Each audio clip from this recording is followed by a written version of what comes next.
If nothing is on there anyway, I'm just gonna talk to you. So, how about King Jennifer living over Raga? Yeah. They're all really like, really. No, something which I actually like. No idea where you can actually hear it, to be honest. Probably way too quiet for the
Anyway, I'm gonna talk a bit, for example, Steam University, please, by each one.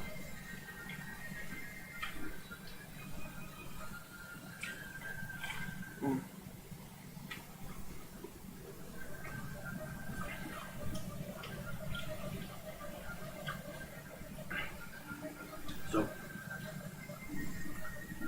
what has to do with the movie, and more specifically,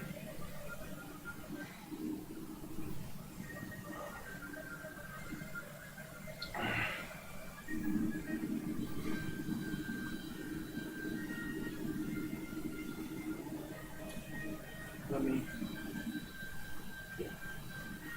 So, I had this thought, you could say. It's about the universe. If I haven't seen the new stuff, I would suggest watch it now. If you are far from catch up, then come back here.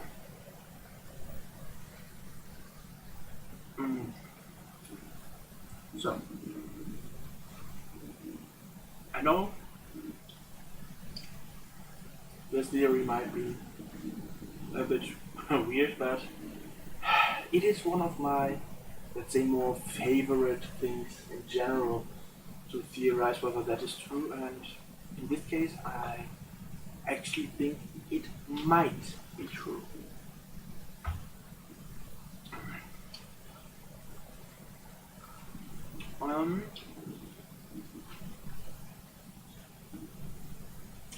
It has to do with a few things.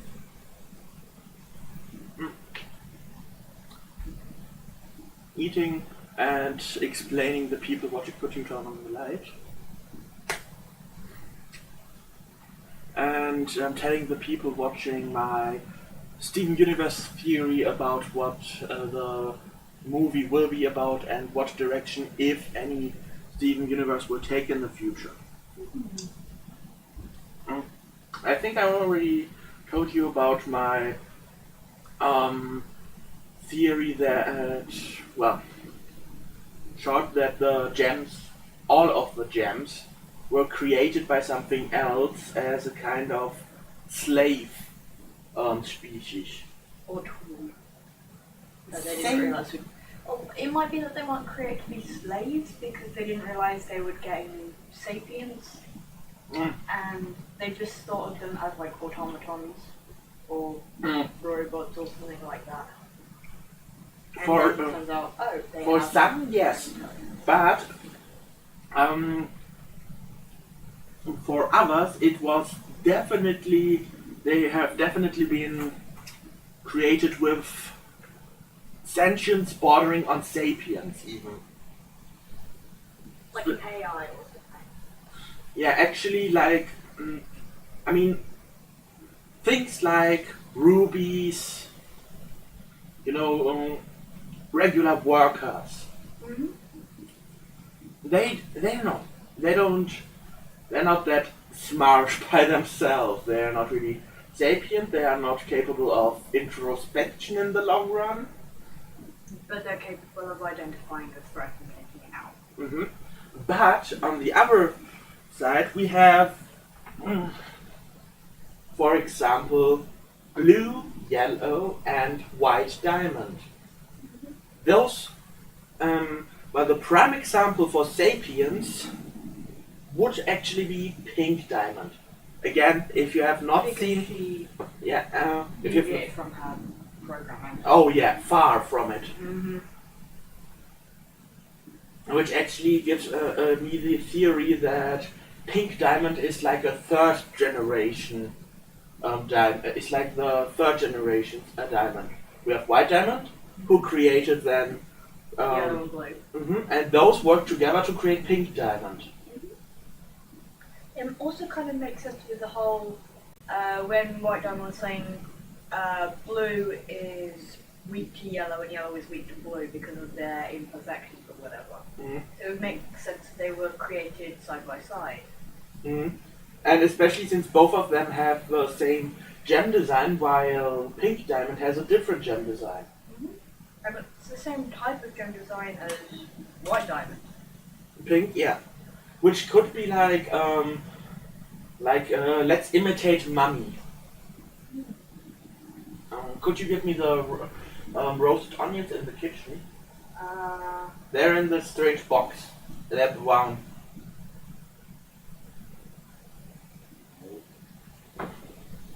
There. Yes? Yeah. Well, I wouldn't call it a strange box, I'd call it a plastic box. Mm. Which also gives like which also has why especially flawed gems tend to individualism. Mm. White diamond was created as the controller, the brain. I mean that is if you look at her power, it is obvious.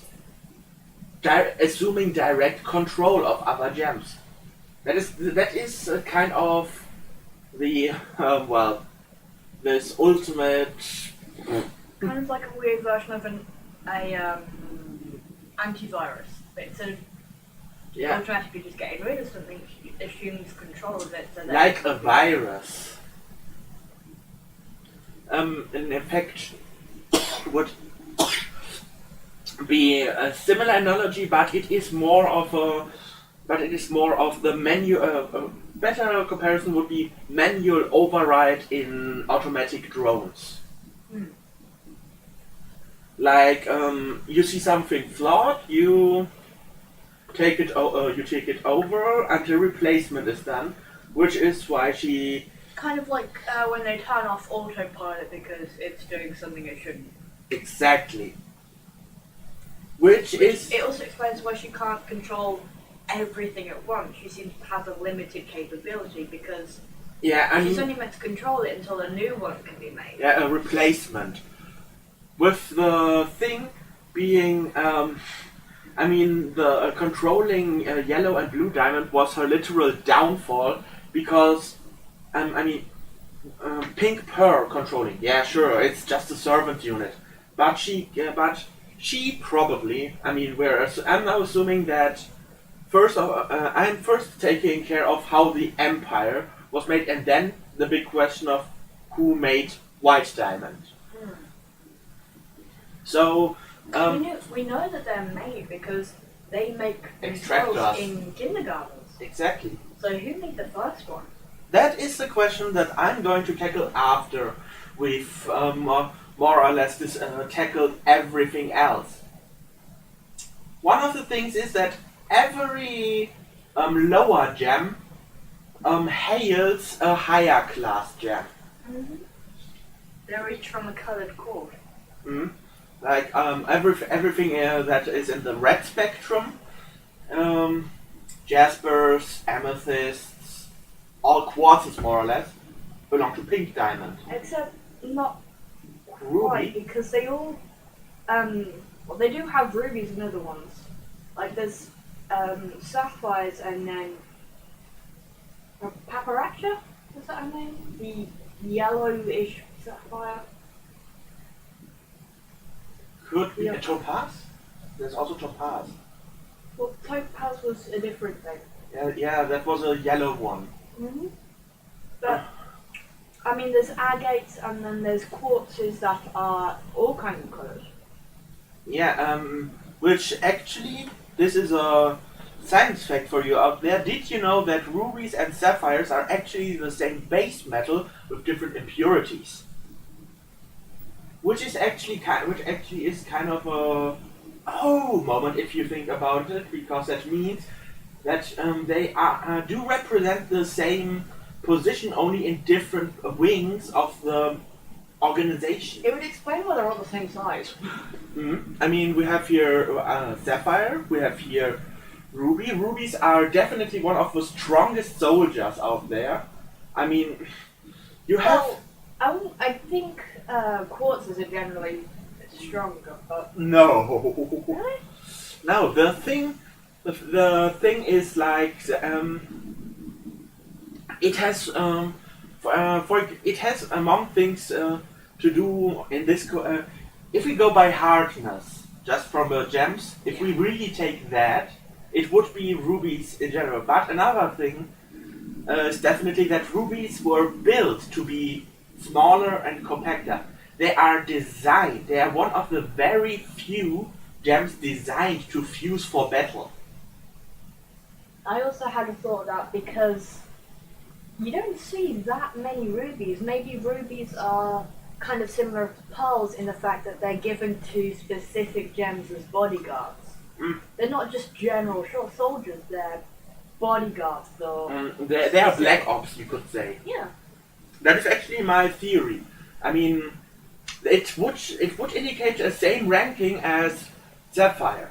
Like sapphires are the seers of the future, and rubies are the protectors of the high. Which is why, I mean, one of the things they're is also seen as lower because they are brute force instead of intelligence. they are not seen as lower per se. They are seen as lower from all the blue, because if we also look at it that way, the blue is the intelligence branch of the gem military, and the yellow is the armed forces branch of the military. I mean, the one with the tear dot that flew. You know what? Was it an aquamarine or? Could it be? Yeah. Anyway, the fairy. I remember it had something to do with water in the name, and a lot of blue gems seem to have water powers because there's lapis and. Yeah, lapis lazuli is. I mean, just look in general at the difference between the yellow branch of gem making and the blue. The blues are usually More tactical. yeah, more I wouldn't say not more intelligent per se, but They think it through more, whereas the others kind of just physically. go for it. I mean, physically they are. That is actually something that you. The next thing I'm going to base on a fact from an episode where it was meant as a joke. There was this one Peridot episode that was more or less a Roadrunner parody, where she tried to catch that corrupted gem, and that it always caused Peridot to actually be hit by her trap. The thing is, Peridot did not poof. It went through more punishment than most gems and still did not poof. And that is a thing. Peridot is one of a few, let's say, tactical yellows, but she is. I wouldn't exactly call her tactical. She has technical know-how in how to build stuff, but that Yeah, doesn't she's a mean she's good at mechanic. planning. Yeah, she's She's an engineer/mechanic. She's more mechanic than engineer. On the other side, we have probably under the blues people who are more engineer than mechanics. Well, people who design things but do not have know how to make it. What would bismuth have been? Because we haven't seen Under any the bismuth. care of XXX Diamond. Bismuth once said when she met Stephen for the very first time in the episode Bismuth, that she worked, I don't know whether under the diamond or under a specific diamond, because bismuth is rainbow colored. Just like rainbow pearl, I'm gonna call our pearl now. Well, iridescent. She's iridescent, not rainbow.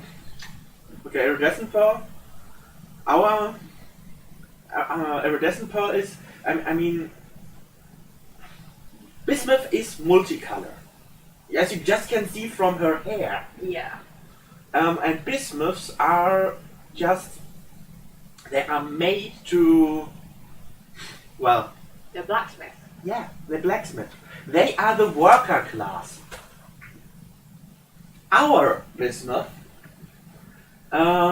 deviated from it. They're not even weapon blacksmiths.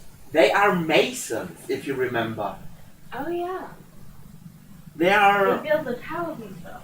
yeah, which is kind of a thing because everything there is made of kind of metal, blacksmith and mason fused at some point, more or less.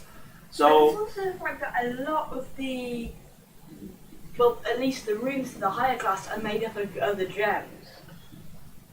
Or at least some other type of sentient stone. yeah, probably. I mean, the pebbles aren't gems, so. Yeah, I mean that is actually pebbles, and I personally think that the pebbles are pebbles because sand is mostly made of quartz. Did you know that? It's silica, or something like that. Silicon and quartz. Especially beautiful sand is made out of quartz, but it's silica, quartz, but that is, and those fall under the class of pink gems, which I also need to tackle, but I actually have no idea. I personally think that the existence of pink diamond is a mistake, but we're going to there in a bit. We have, it is pretty obvious that white diamond does not have any direct descendants, let's call them that. Like, we have for blue diamond, we have sapphires, for yellow diamond, we have the rubies, for pink diamond, we have the amethysts. I still don't think that the rubies would have originated with yellow diamond. I mean, they're red. Yeah, maybe it could also have been that one of the things which is a question which also bothered me. Why are they red instead? Why would they? They are obviously part of the yellow branch now. Yeah, currently that doesn't mean they always were, because yellow and blue did take over Pink's court. Not much of it. Most of it was just frozen, more or less. Yeah, but like Jasper ended up with yellow. Which is, I think, Jasper was extraordinary. Yeah. Like, she was meant to be the perfect quartz. She wasn't meant to be because, I mean, she's from the kindergarten too, from the beta kindergarten. You know, where all the wonky ones came from.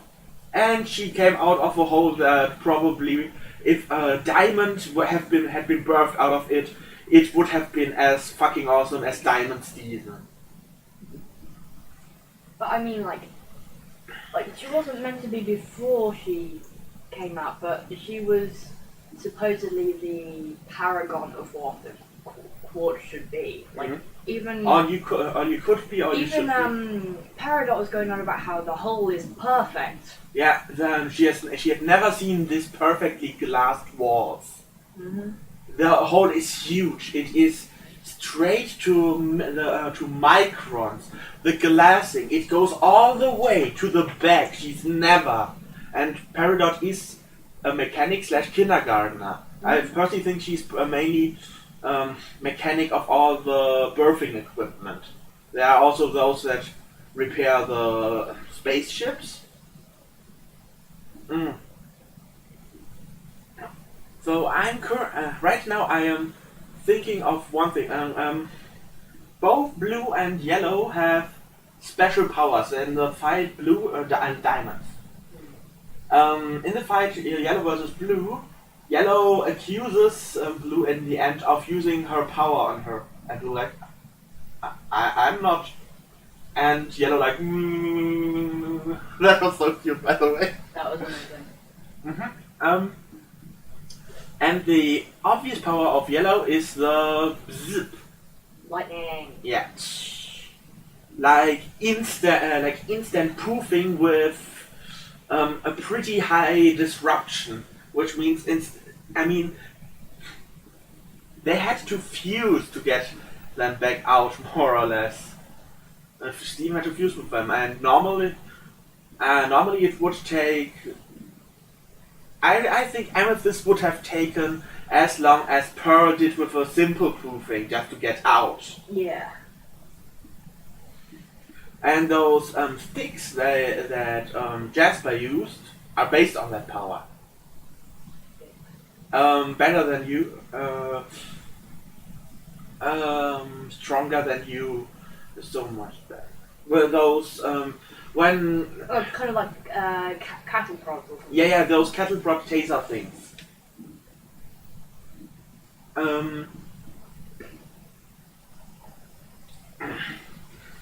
But in general, it just seems to be one. On one side, we have all the military, really pure military stuff. On the other side, we have all the intelligent stuff with blue. Yellow does not. Well, I always thought that paradox might be like a kind of joint. Might be they. Because they're green. Yeah, which in this case the worst of both worlds. Although maybe it was that the stronger, more stable ones went to the yellow core, and the more intelligent, better at planning ones went to the blue core. Might be. Where did I put my water? No water. Also, I don't. When we were talking about the generation stuff, I'm not sure if Pink would be classed as a third generation because they were going on about the Era 5? Or Yeah. 4? Era 4, I think it was. Because Era 4 was when Steven came back and they thought Pink has returned. Yeah.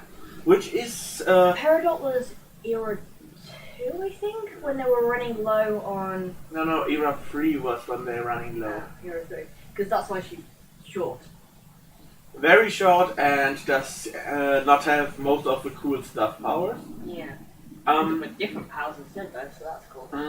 Because, well, she could have been born in Era 2, but the biggest question, I mean, I know what Era 3 and Era 4 differentiates. What ushered in each of them. The death and the return of Pink, respectively. Mm-hmm. But, So it could have been that era, like there was originally just White Diamond, and they didn't call it an era, it was just that. And then Era 1 was when Yellow and Blue were also there, and then Era 2 was when Pink was. there, and then suddenly something happened that nobody expected. Although what confuses me is why Pink is so short compared to the rest of them. I mean, even because Yellow and Blue are maybe half the size of White during some of the scenes. Like they came up to her elbows, and elbows are normally around waist level. Although White apparently shrunk after she changed her mind. So Yeah, what happened there? I mean, Unless she was on a raised pedestal. I think she was on a raised pedestal. That's why they were at her elbows. yeah, because she had been, well, she has come down from her pedestal, Yeah. literally. But Yellow and Blue are about shoulder height on White, Even more or then. less. And Pink was actually. Pink is like somewhere between their knee and their hips. Yeah, which Maybe waist level at most. Yeah, which is also. She's like half the size of the smaller ones. What happened there? I mean, if we say that Era 2 was the one where they ran short on resources. Maybe Pink being so small is like a. What's the word? An omen? Not an omen. Like a. Oh, would be fitting actually, like. It's not quite the word I'm thinking of. It's like a warning that the resources are running low because diamonds are going to be the hardest to make. So the fact that there wasn't enough resources to make her a full-size diamond could probably. And not even a shoulder-sized diamond. Yeah.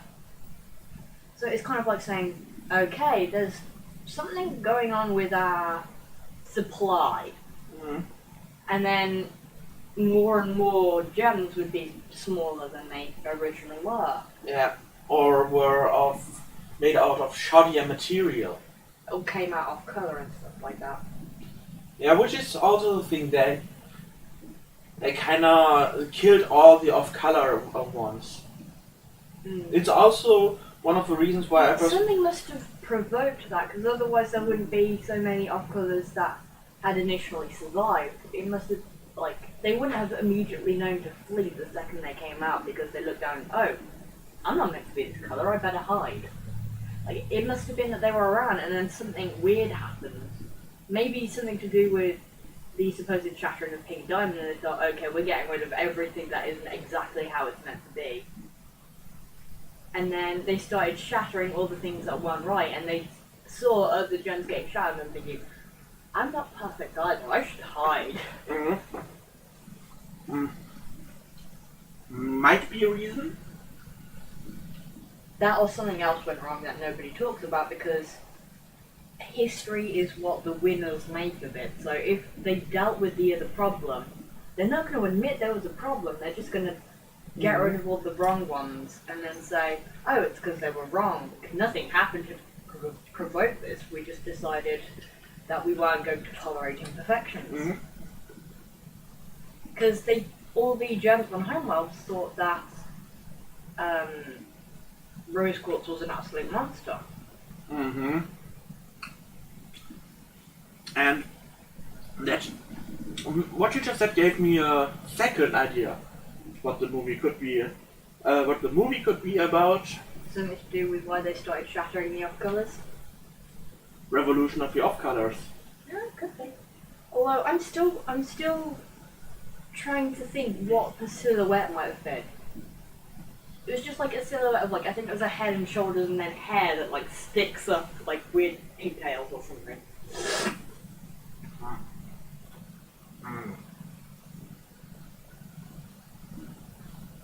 Because that's either going to be like the main antagonist of the movie, or it's going to be someone who joins the Crystal Gems to help fight whatever the main antagonist is. First, these are usually the antagonists. Usually, but not always. It could be the head of like a revolution or something that they are joining. Could be an important figure that they're trying to help. Because the main antagonist might not be a single being.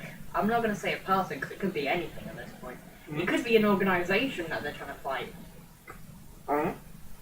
It could be some kind of virus, or gas, or God knows what it's going to be, but it could be anything.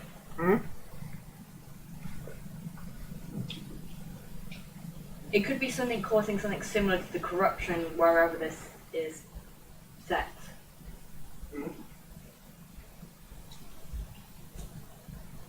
It might be.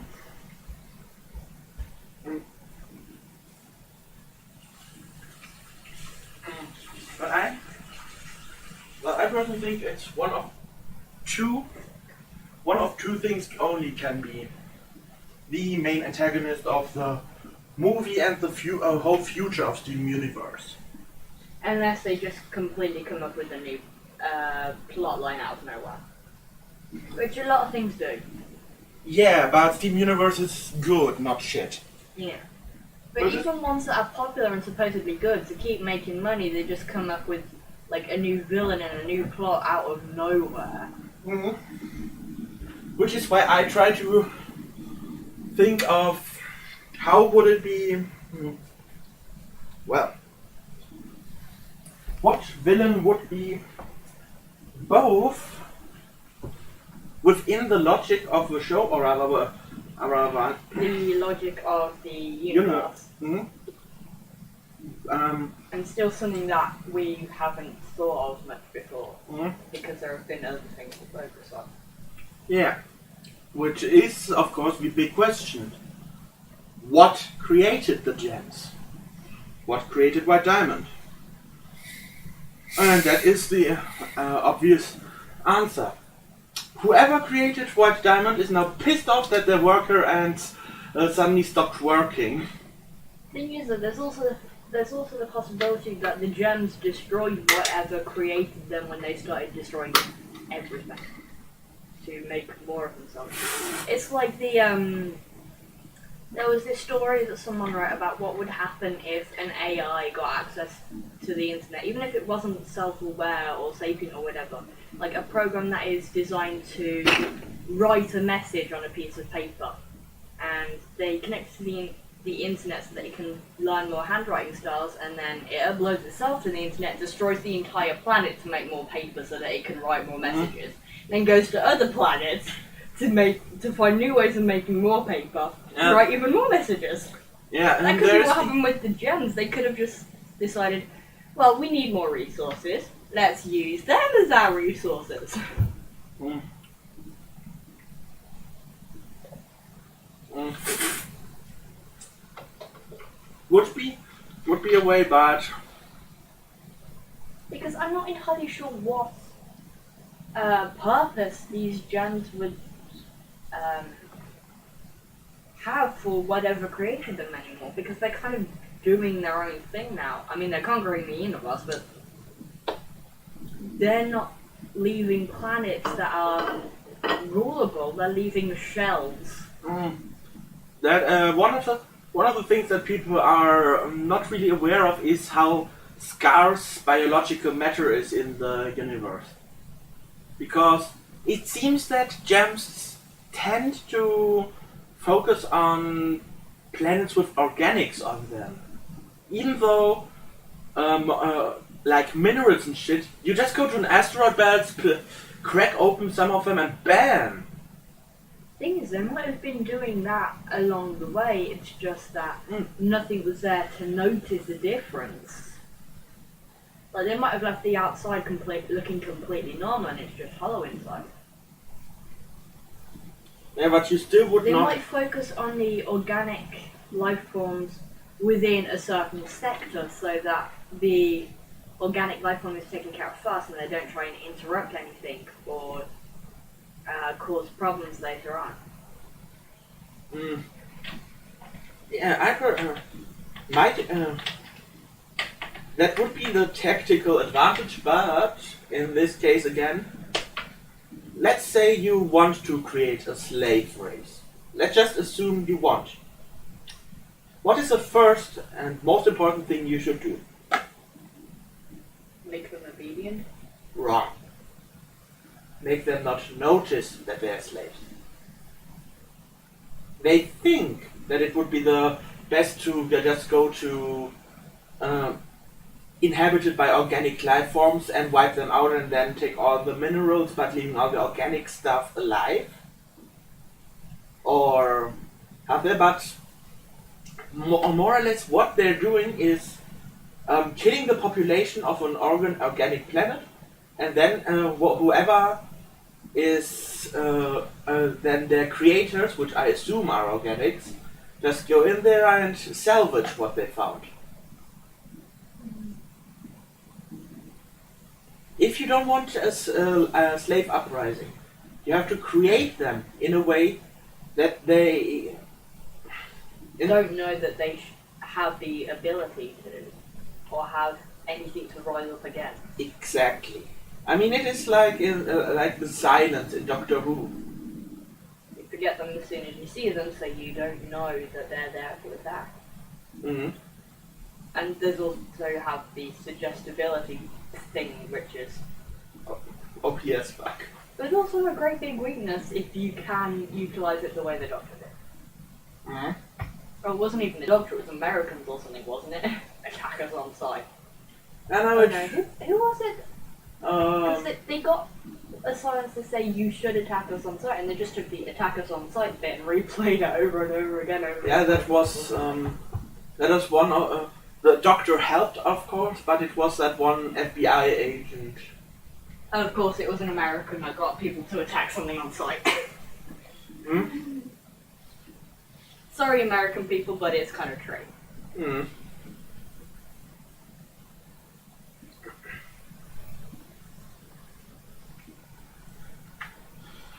I mean,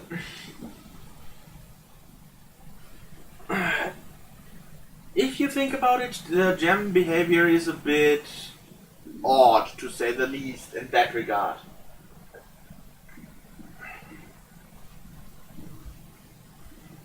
I've kind of just had a thought that's reminded me of the whole Miniverse episode of Rick and Morty. Hmm? The slave race has their own slaves. Oh god. That's just slavery with extra steps. Yeah. And then they make another one. It's just slavery with extra steps. Oh. Eat Baba Durkle.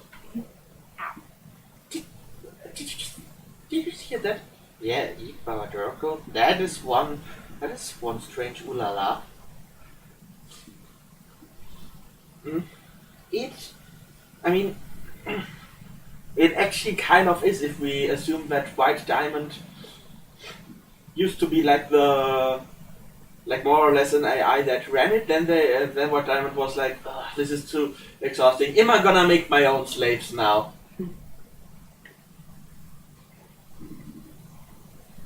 Or it wasn't that it was too exhausting, but the Empire got too vast for her to fully control everything all at once, so she had to delegate.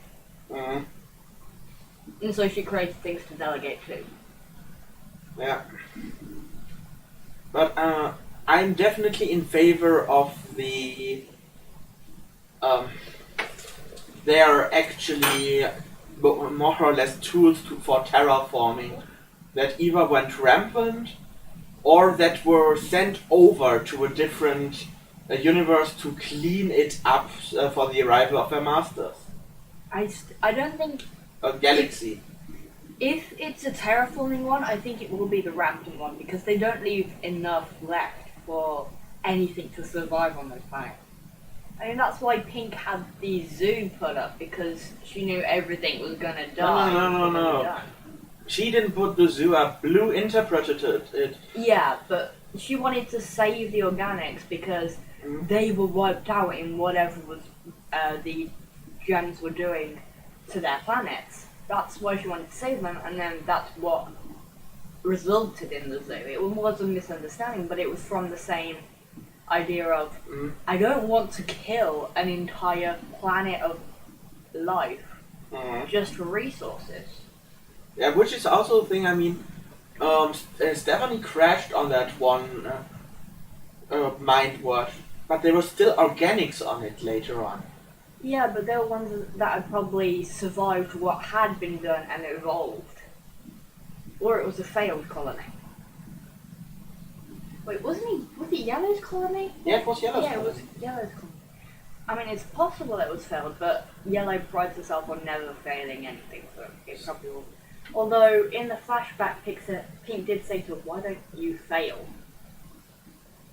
I know, was it Stephen who said that? Mm-hmm. Yeah, Stephen said to her, why don't you fail? Maybe she tried and nothing came of it, so she never did it again and never mentioned it.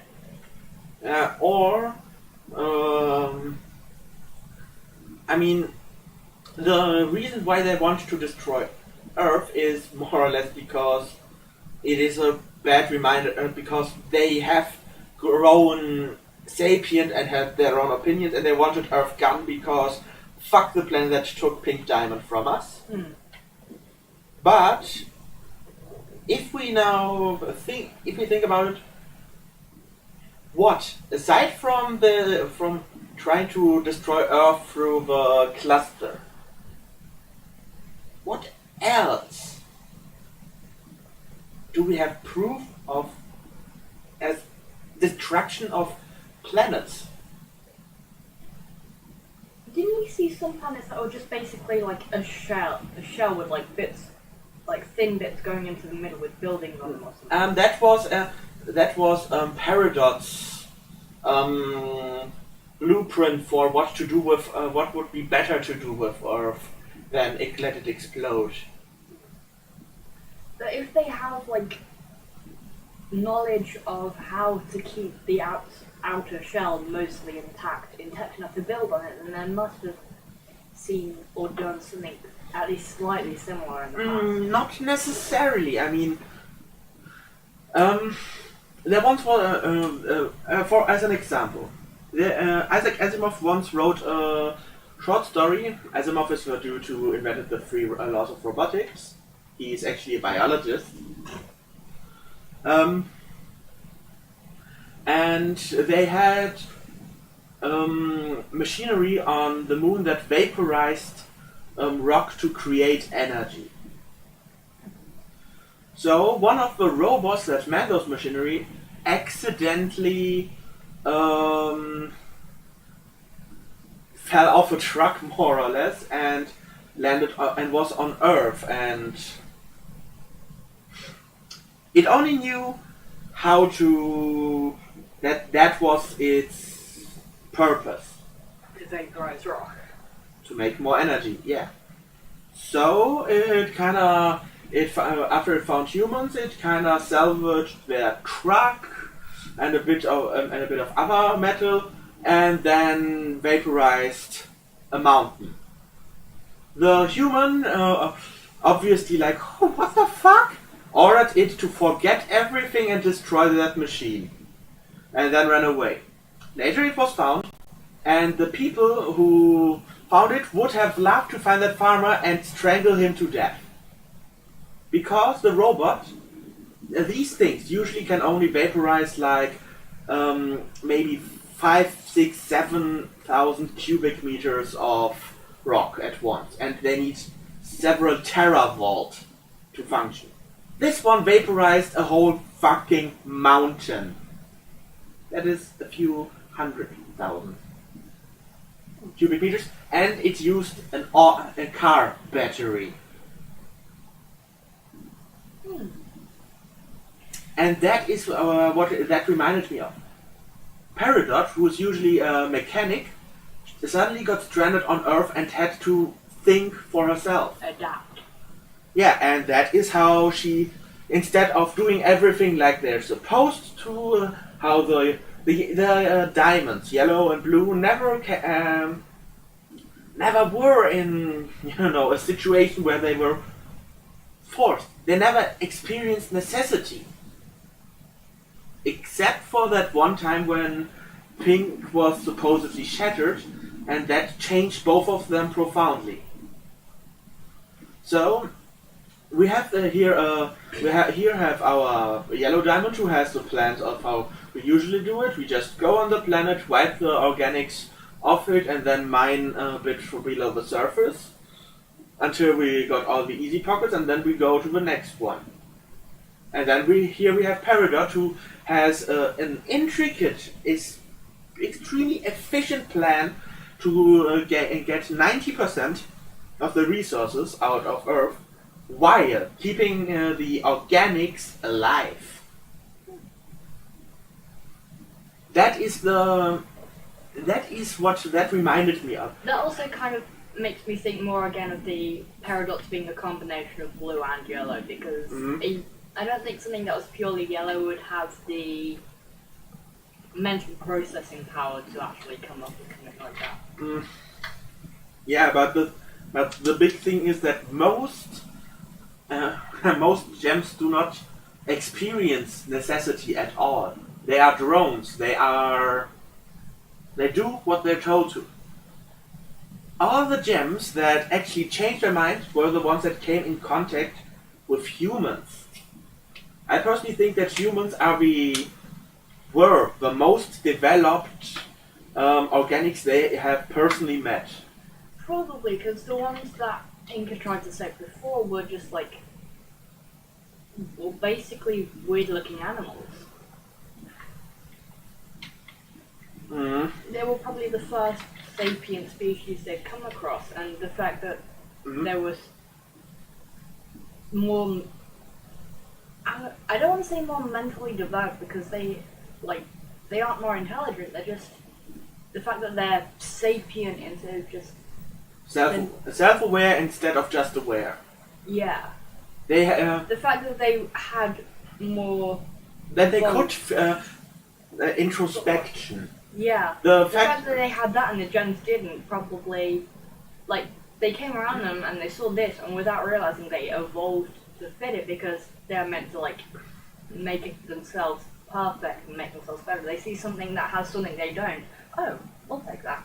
No, not really.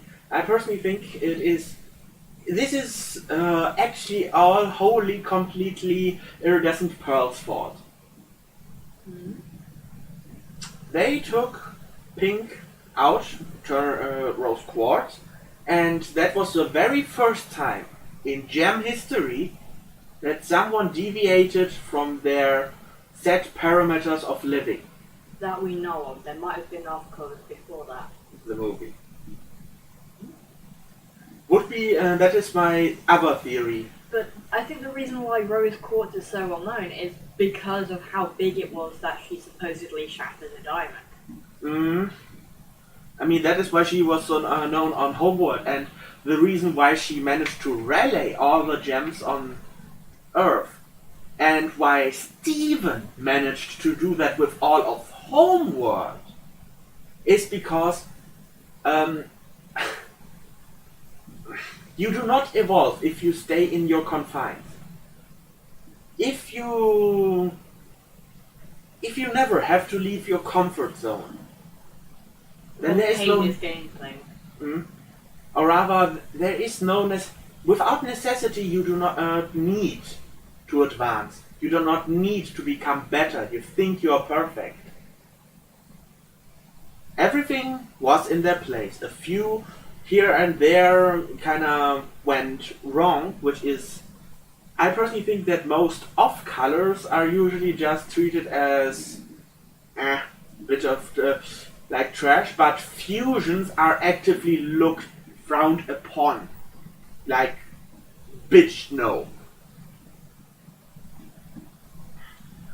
Because fusions are definitely two gems with different jobs, goals, parameters, whatever you call it. Purposes? Yeah, let's say purposes. Fuse, then they suddenly see things from the perspective of the other that kind of breaks their boundaries, and that can lead to evolution.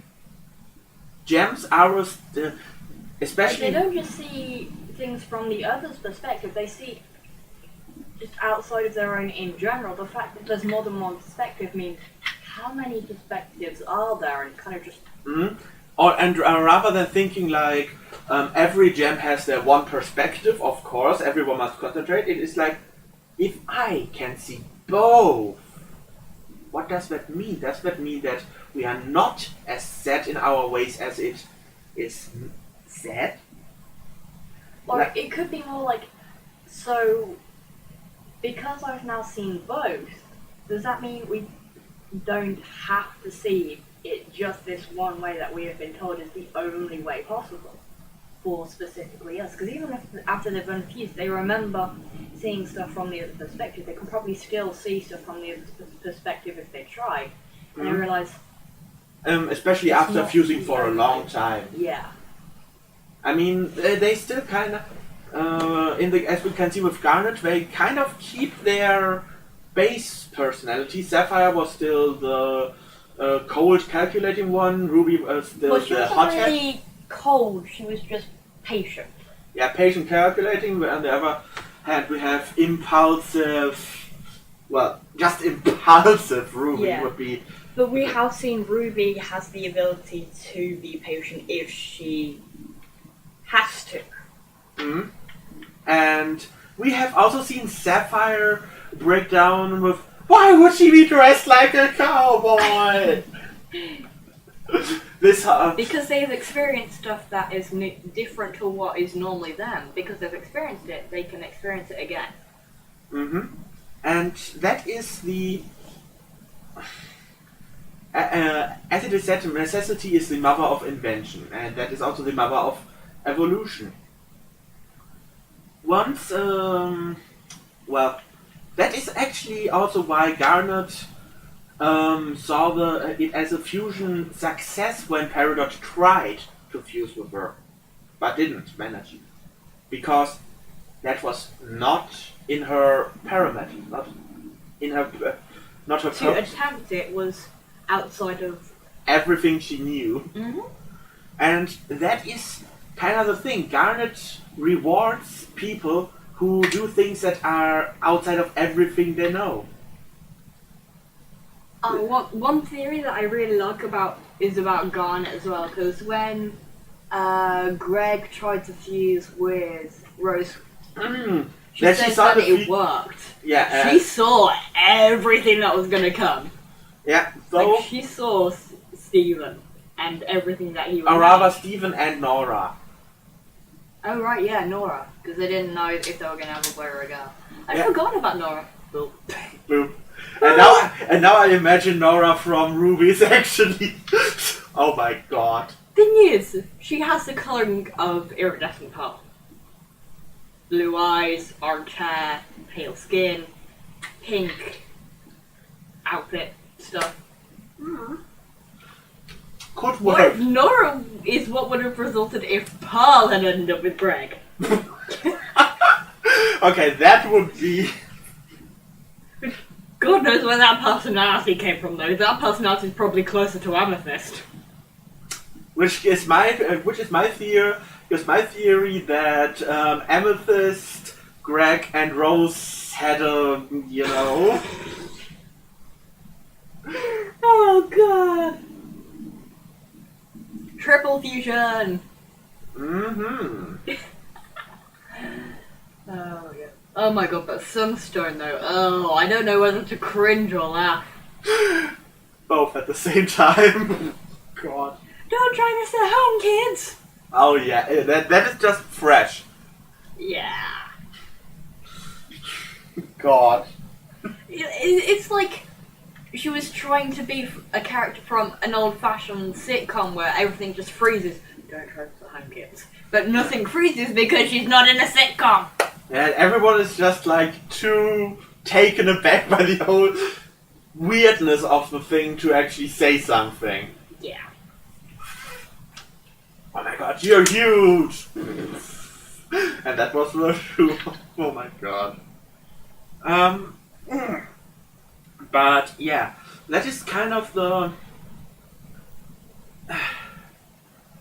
That is the big problem with,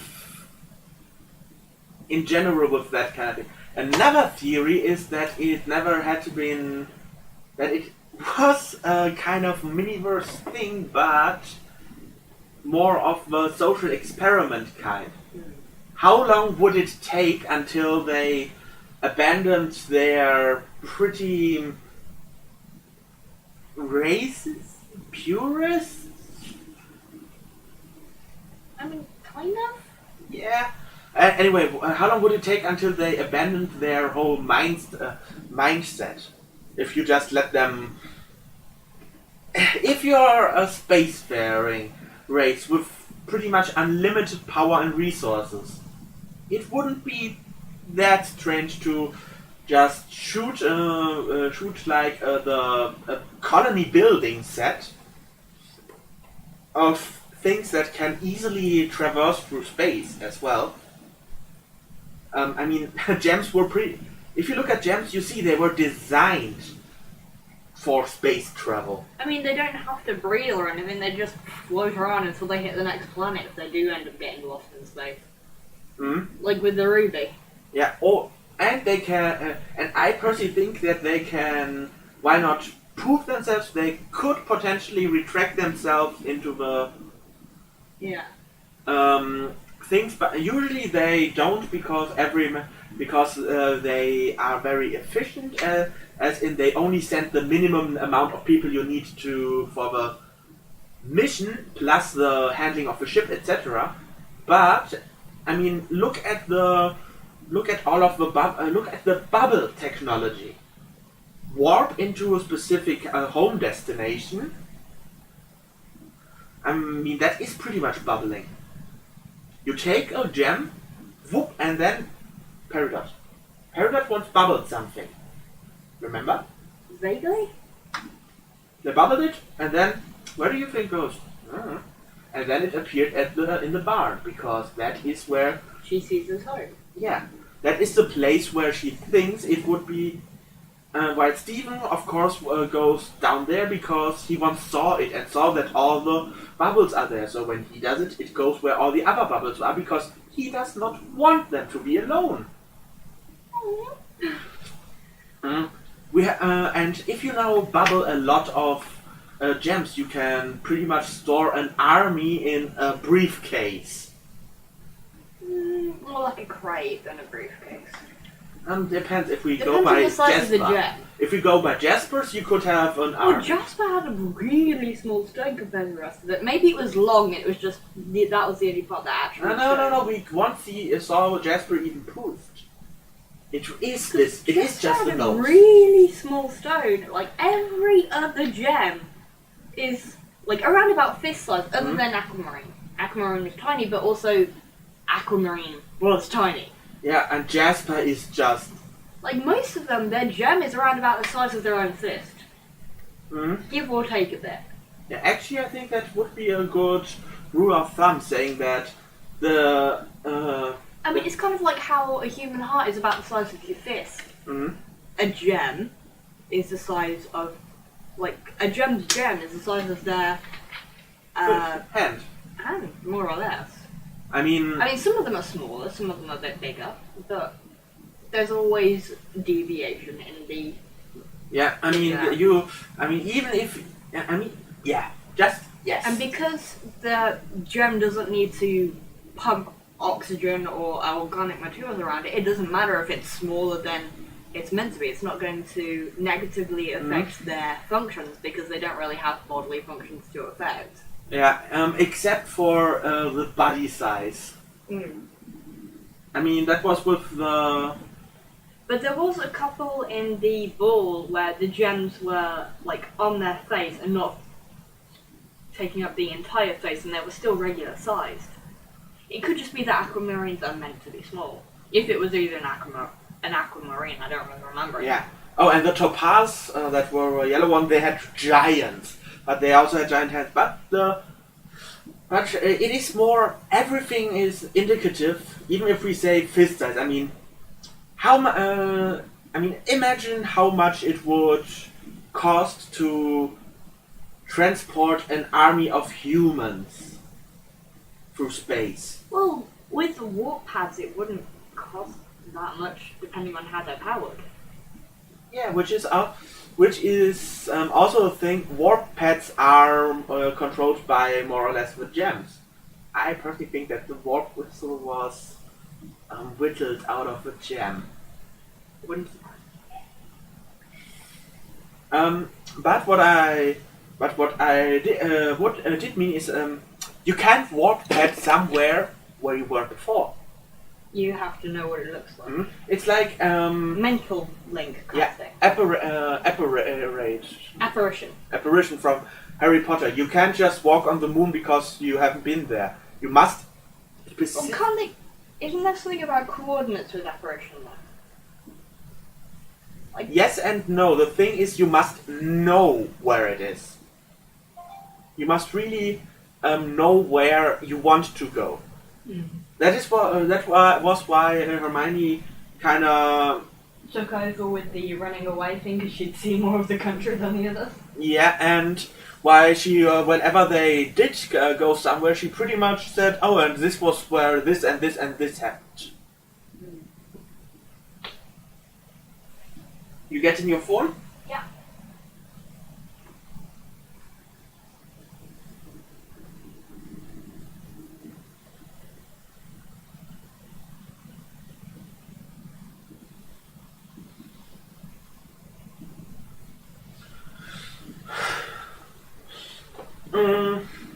I mean, you can destroy warp pads, as we have. We have seen one completely cracked and. Yeah, not only that, we have seen the how was it called, the one where the galaxy warp. You know the warp pad that connected to Homeworld? Really? Yeah, the one where they met Peridot for the first time. Oh yeah. That was broken. Peridot repaired it. Went to Earth, noticed something was off, went back, and then they destroyed it again. A warp pad needs to be installed wherever it is. That is why all the warp pads in Steam Universe are in places that are of relevance to the gems.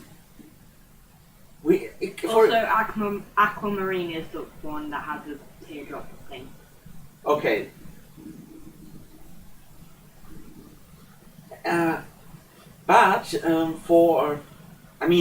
These warp pads would have been perfect for after the thing, they go at somewhere. But if you think about it, for initial exploration, even with you would need like warp drive.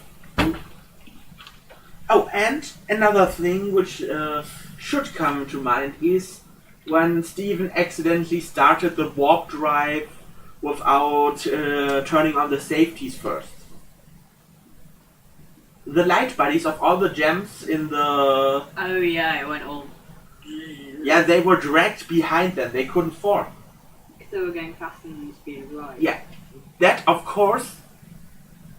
There's, of course, one question you should ask yourself. Why is there even the option to turn it off? Because they stole them. Because the original warp technology was made by an organic species.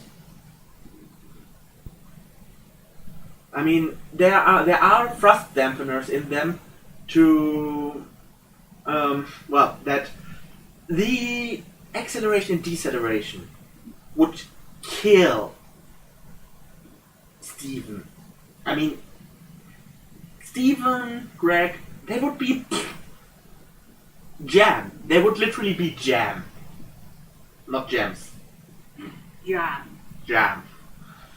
Marmalade. But yeah, if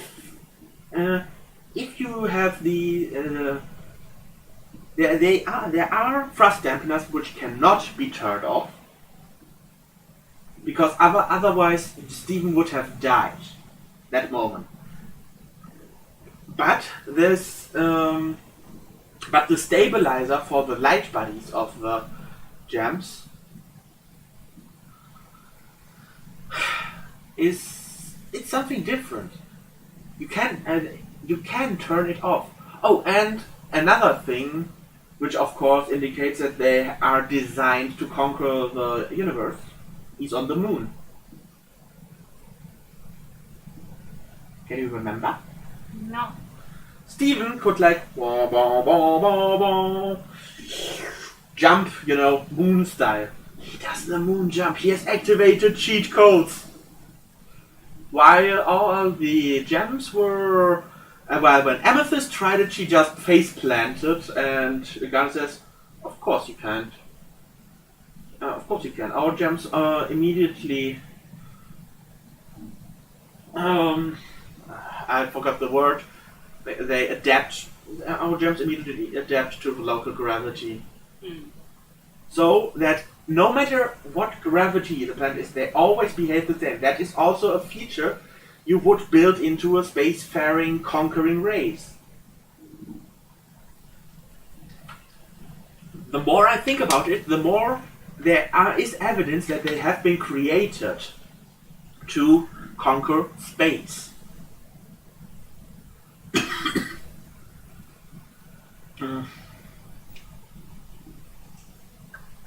And of course, their disdain for organics, it's not like they hate it, they just find them, gross and don't see the sense in them. It is like they let them exist, they only exterminate the ones on the planets they're going after. It's also kind of strange. Because why wouldn't you exterminate them at all so that you do not have any opposition at all? There seems to be like these little flaws in them that are kind of, if you are intelligent enough, you could abuse to stay safe from them.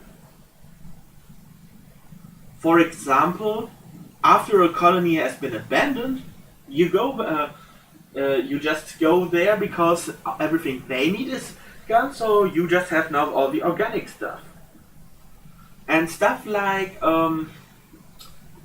most minerals, or rather most, that is another thing, that it is mostly the gem, how were it called? Crystal? Whatever. I have no idea how to put it. I got confused because I found a character on the wiki that I've never heard of or seen, and it's from a game. And the gem type is garnet. There is a okay? Hetonite. Paradox period. Interesting. It's a garnet type. Also, it has two differently coloured eyes. But it's a homeworld gem, it's not fusion. Are we sure about that? It works on the yellow diamond. Doesn't mean that that isn't a fusion. It could be that, well, I mean, that is... Hessonite is one of the tallest single gems Ah, okay. known in the game. But she's a head higher than Garnet. Holy shit.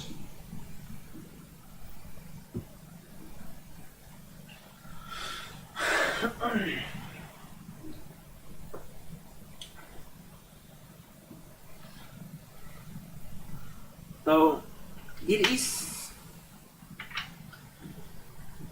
I think the evidence is pretty overwhelming that they had been designed at some point. Hessonite bears a resemblance to the commander drawn by Nephrite, who is also confirmed to be a Hessonite. Oh. And Nephrite was the Yeah, that one I... Drewster. Yeah, that is the... Where Squiggle something and Steven is like, okay, so you can't write, then let's draw. And then Garnet came and said, wow, how did you not know that? Our handwriting was pretty concise.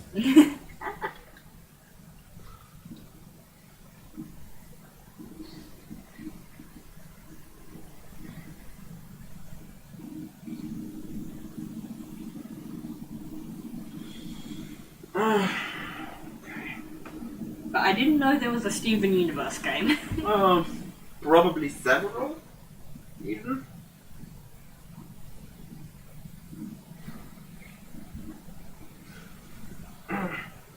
So, There's a square paradox that got nicknamed Squirrel, also in the same game. it looks like a feud between Parallel and Garnet. It also apparently has limb extenders like Peridot does. Like our Peridot does, because, look. Yeah, it Yep. seems... Oh, I dropped the one. yeah, it does seem that... Quartzes, Jasper, Holly Blue, the Flame Fist? Flamethyst. Oh, I'm guessing that's the red amethyst. Yeah. That is the Runt, as they had called Oh, them. the Flame Fist is a group of homeworld quartz guards stationed at Pink Diamond Zoo.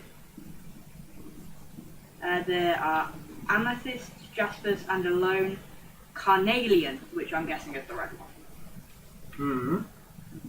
I don't remember the red one being in there at all. Also, the red one looks almost exactly like Amethyst. Yeah. Our Amethyst. Yeah, which is why I do remember her pretty well. She was like, I'm not the smallest anymore. She's like 2 centimeters taller than Amethyst. that was so Okay, cute. so the Flame Fist has the skinny Jasper, Carnelian, and then 5 Amethysts. Unknown bubbled rose quartzes, and there's apparently some other quartzes as well, but like minor ones. Topazes are quartzes. Then the topazes are... That is interesting. I mean, that would mean that the topaz and ruby are... If those are quartzes and belong to Pink Diamond... I don't think ruby are quartzes. Oh Yeah. wait, they are. Because this is under the... This isn't... Oh wait, this is minor character window. And I personally think they're...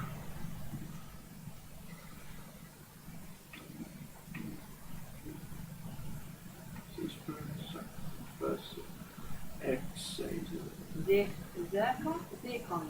Defense and prostitution. Yeah. I wonder why they're so different. The blue one is defense, the green one is prosecution. Yeah, they those need different mentalities.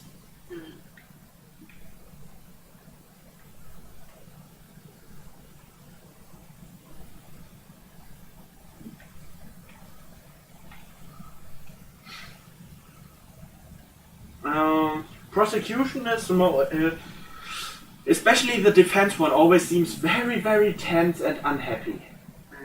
While the other one is like, Overconfident. Yeah, which is actually because I think that the defense one is actually more competent. Yeah, but they always lose because if you get put on trial, you're not really going to get out of it alive if they can help it. I mean, that is kind of like how it works in Japan. The how is it called? The rate of conviction in Japan is 99.7%. So what I'm saying is, if you are in front of a Japanese court, just plead guilty and get over with it. Apparently they haven't updated. Oh wait, Obsidian. So there's crystal gem fusions and then there's hybrid fusions. And for some reason, I guess because Steven's in them, they've got smoky quartz, rainbow quartz, sunstone, and obsidian as hybrid fusions. Also, obsidian, I have this headcanon now that when the crystal gems went through a period of pretending to be a god or something. Ah, you mean they all fused together, and that's when there is the statue of obsidian that they live in. They pretended to be a god, and they got. And that is where the Shiva mythos comes from. Maybe. I will laugh if that's actually what it is. Like, why else would there be a giant statue of obsidian, like a previous version of obsidian, in the middle of Beach City? Yeah, that is actually a pretty good point. I'm gonna play a bit, but we're still going to continue talking about Steam Universe because I'm pumped. Okay. Pink diamonds, agates, and sapphires. Yeah, and one of the other things is that they are not 100% exclusive. Because I'm trying to find rubies on. Oh, rubies! Ruby is its own type. Ruby type gem. Rubies are a type of soldier cast. Yeah. They are common. Which is absolutely retarded, if you ask me. They appear to be used as personal escorts and bodyguards for high-ranking gems. But because they're so numerous, they're considered unimportant and highly expendable. Although they compensate by fusing together into bigger constructs of themselves.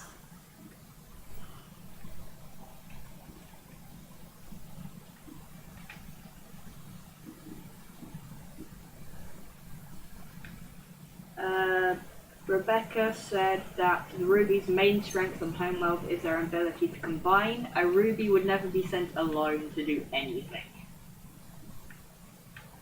They're not supposed to have different personalities. The fact that they're even slightly different flies under the radar because they act serious around higher ranking gems.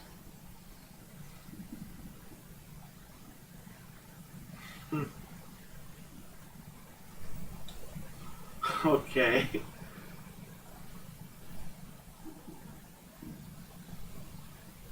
Ooh, this is on a page about the caste system. So top of the list is the diamonds.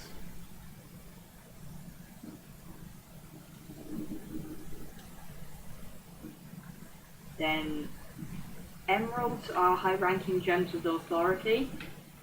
So they actually do have emeralds. Yeah, emeralds are the ones that the ship that Lars stole. The ship that Lars stole, that was an emerald that was trying to get it back. Ah!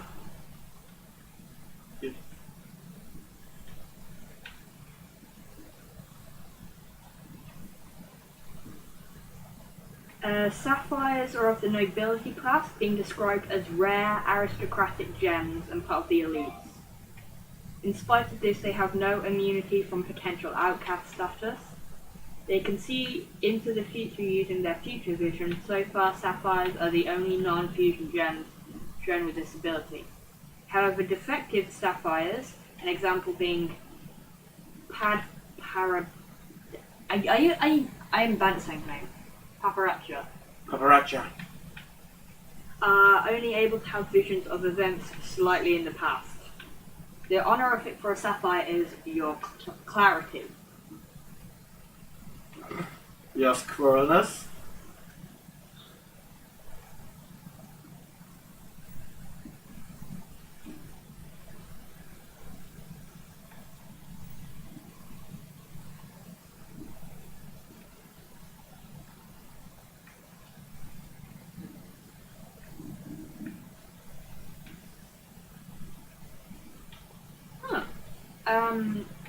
So I clicked on the link that was labelled Pink Diamonds Unknown Sapphires, and it goes to a link about the off colours, where when you first go to meet the off colours, various pieces of old statues can be seen at the beginning of the episode.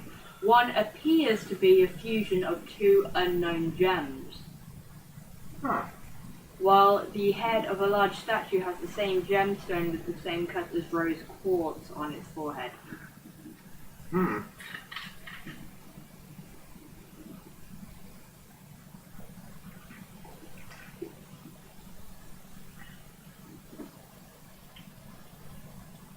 And both the pearl and ruby that make up rhodonite used to be under the charge of a morganite, who replaced them after she found out they fused. What? A morganite. Ah.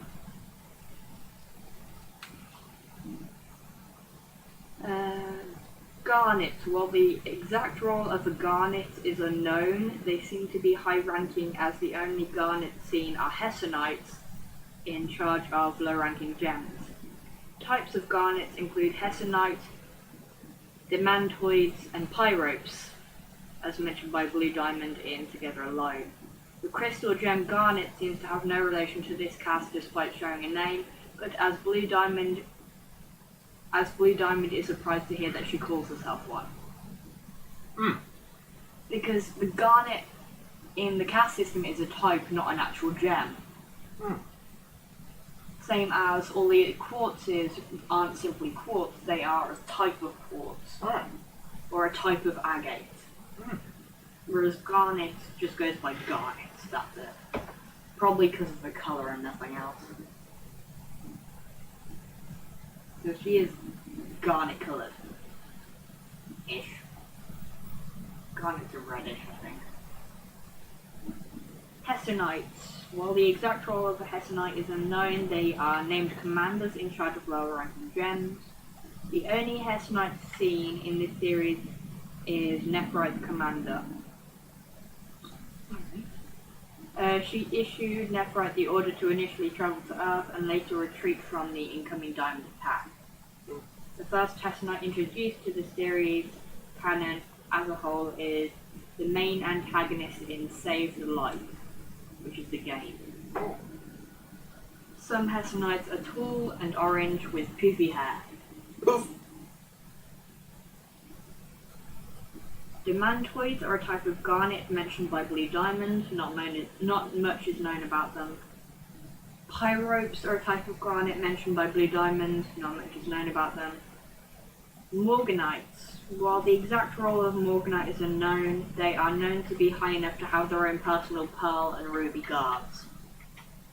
Similar to sapphires. One Morganite is mentioned by Rhodonite to have at some point replaced Rhodonite's components after discovering they liked to fuse.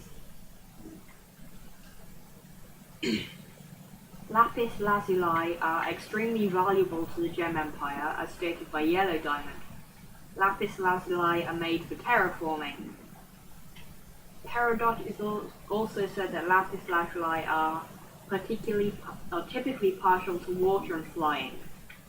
Lapis lazuli used for terraforming planets likely explains Lapis's ability to manipulate massive bodies of water with ease, and potentially explains why she likes farming.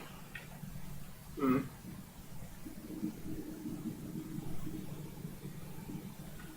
Jades, and there's all kinds of colours for jade.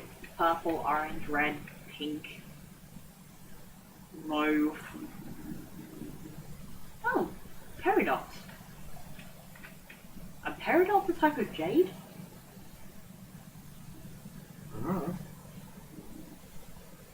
Oh wait, no. Those aren't peridot gems, those are... You know the one that formed? The one that fused, rather, in the ball? Oh yeah. Just and me too! Huh? And they're like, wait, what? I knew we couldn't. Those were triangle-shaped gems. Okay, while the exact role has not been shown, jades appear to be high up in the cast given they attend the Era 3 ball. And it is Era 3 when Steven comes back, not Era 4. Era 2 was when Pink was supposedly shattered. Era 3 was when Steven came back. Hmm. I thought it was Era 3. Huh. While there is, I already said that. Unlike other Homeworld gems, jade have quite distinctive differences between their physical appearances depending on what type of jade they are. Lemon jade, that was the name of the fusion. A fusion of two different types of jade fused after seeing Stefani garnet and Nightfall. There's non-green jades and there's green jades. And there's a couple different cuts. Well, there's two. There's round and there's triangles. Nephrites. Nephrites are jade-type gems. In charge of piloting Homeworld dropships to begin colonizing other planets, and may also serve as pilots for various other types of ships. I lost where I was.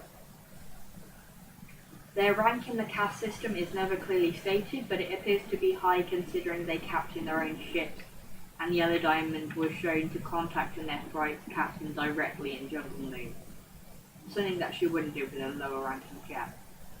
Numerous Nephrites were corrupted, with the one formerly being a captain in charge of the Nephrites, which was Centipedal. These gems flew in gem spaceships and started setting structures on gem colonies.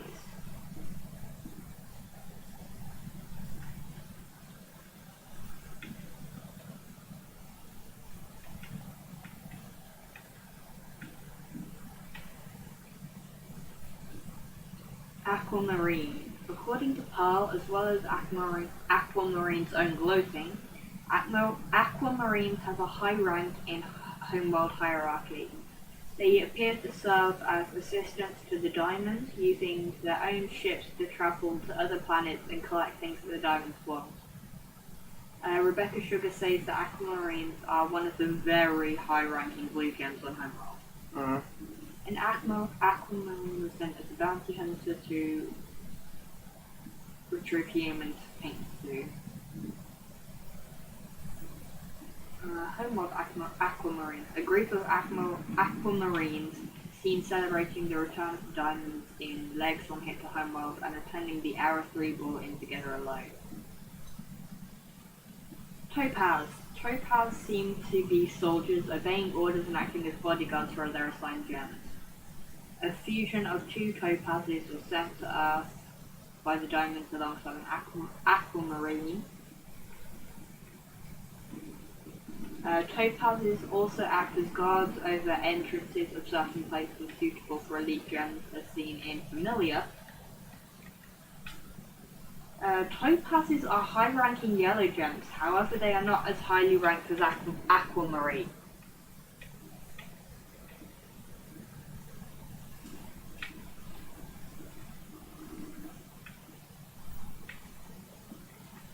Two topazes stand guard outside yellow and blue diamond chambers. There's also a pair of topaz who guard blue diamond's pool chamber.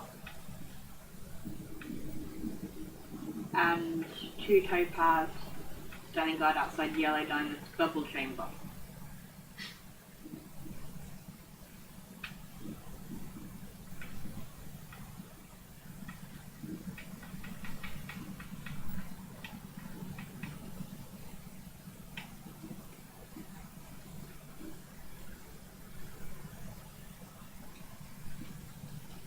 Blue Diamond also has topazes. There's two yellow-orange topazes who are fused, surrounded Rose and Pearl before they escaped the Cloud Arena. So I'm guessing that was before the pink shatter thing. Bismuths. Bismuths are a building caste in charge of constructing temples, spires, arenas, and other structures. For aristocratic members of Gem Society on Homeworld Gem colonies. As such, they possess a broad stature for intensive physical labor, above average resistance to heat and damage, and hands capable of fluidly changing form without the need for typical gem shape shifting.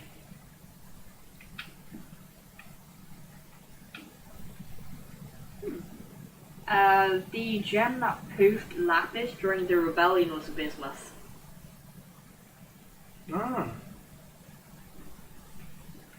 Paradox mainly serve as technicians and kindergarteners, sometimes performing field assignments on other planets such as our Paradox. Being maintenance workers, Paradox have low rank, only being allowed into the more elite areas of Homeworld if a job is needed to be done. Era 2 Paradox are given limb enhancers to compensate for the lack of abilities older gems have due to the depletion of resources on Homeworld. I was right. One Paradox so far has been shown to have telekinetic control abilities over metallic objects. That's called ferrokinetic, you noobs.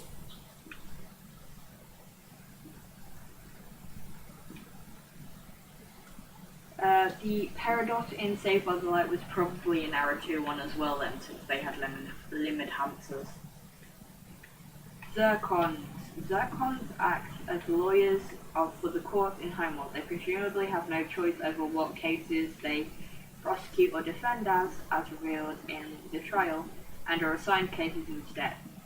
In the Steven Universe podcast, Rebecca Sugar and Ian Jones Corty said they have a sort of medium rank on Homeworld, serving the upper class but having no real individual power.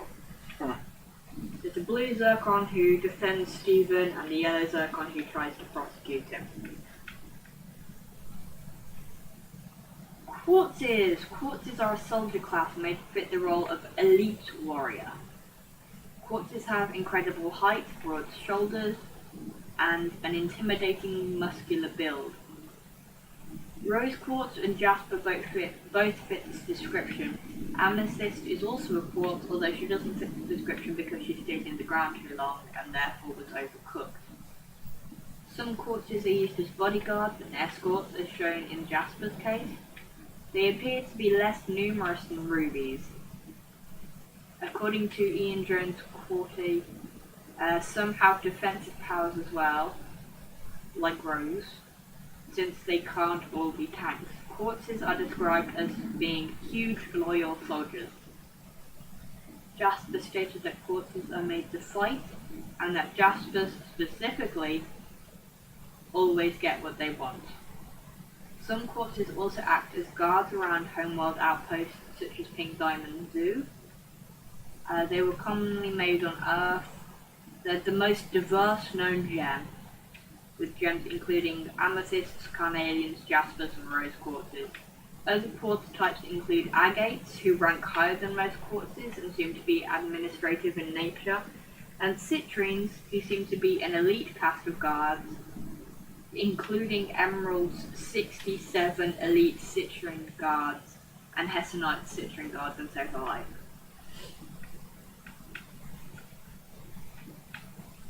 Agates. So far, Holly Blue is the only agate shown in the show. She's in charge of a group of quartz soldiers and manages Pink Diamond Zoo. Quartzes of her type seem to have a higher ranking than standard made for battle ones.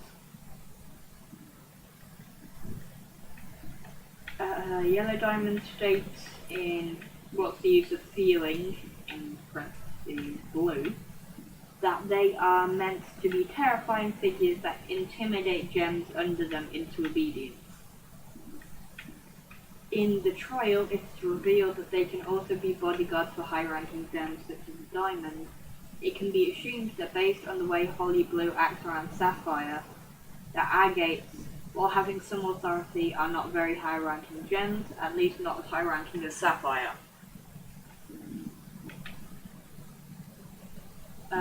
There was originally an agate in the crystal gems that was nicknamed Crazy Lace, apparently.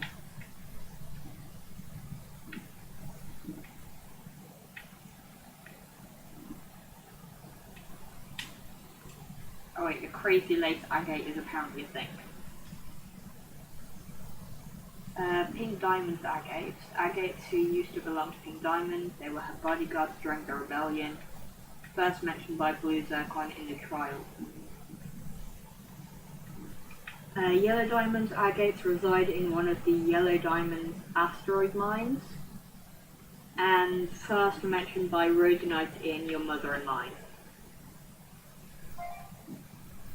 Citrines are quartz gems who seem to be an elite cast of guards and serve high-ranking gems.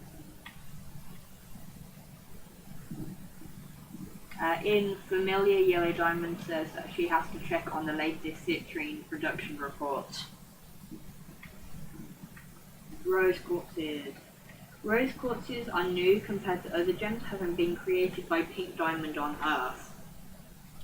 Sometime between the start of Rose Quartz's rebellion and Pink Diamond shattering, every Rose Quartz in existence was bubbled. They currently all reside in Pink Diamond's chamber in her zoo. It was stated that in That Will Be All, that Blue Diamond only wished to keep the Rose Quartzes around for the sake of preserving Pink Diamond's legacy, while Yellow wanted them all to be shattered, as they believed one of them was responsible for the start of the rebellion and the shattering of Pink Diamond, although it's not the actual truth. While being quartz soldiers, Rose Quartzes are known for their defensive powers rather than the average offensive abilities quartzes have.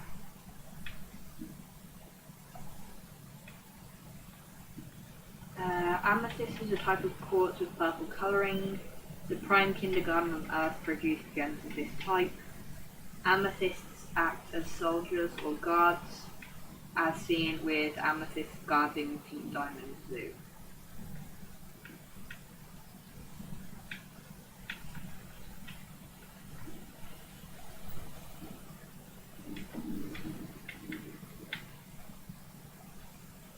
Carnelians, the type carnelians? Yeah, carnelians. The type of quartz with a maroon red colouring. The beta kindergarten on Earth produced gems of this type. Based on the amethyst, it can be presumed that they would be gems of the soldier type as well. The carnelian defending or guarding Pink Diamond Zoo is defective and short.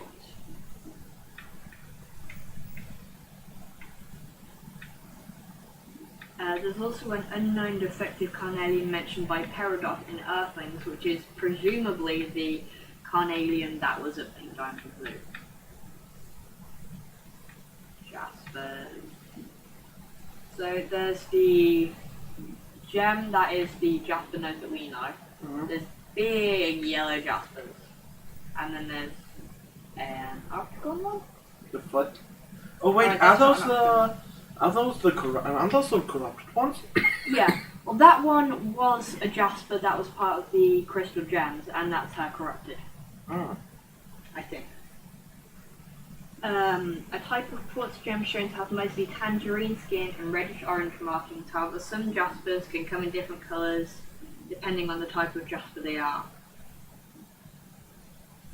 Similar to amethyst, they act as soldiers and guards.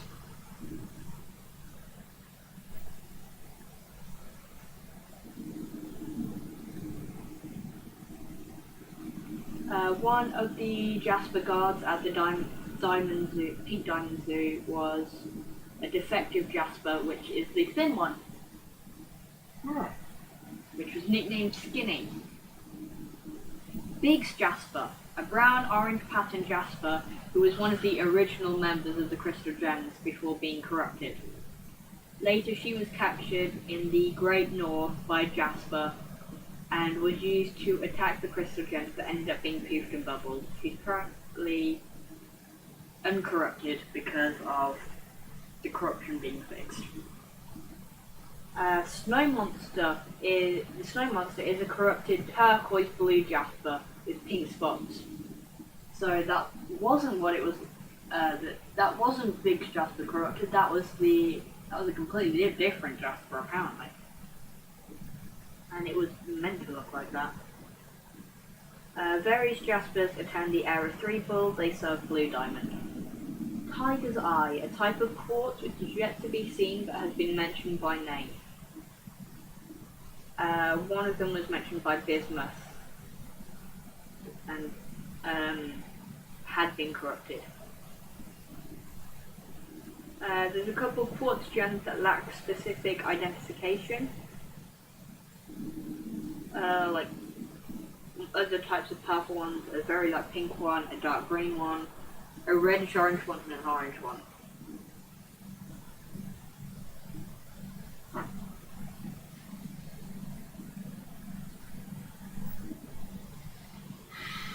Three unknown blue-purple quartzes.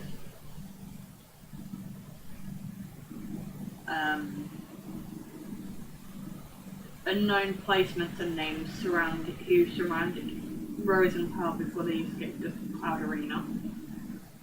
They serve Blue Diamond. They have hiccups. Rubies! Rubies are another type of soldier cast. Garnet describes them as common. I read all that before.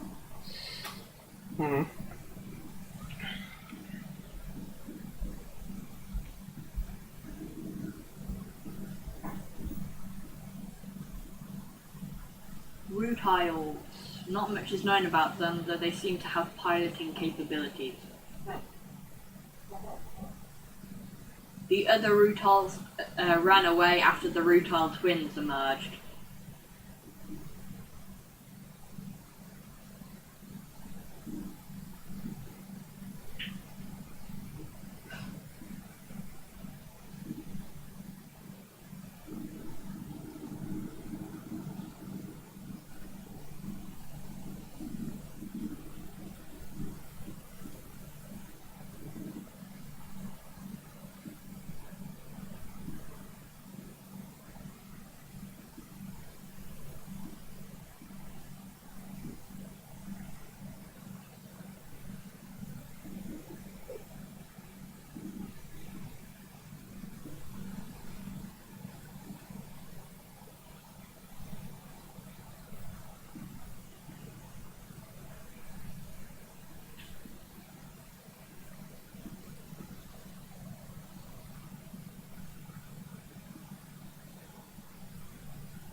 Pearls are a servant caste described by Peridot as being someone's shiny toy.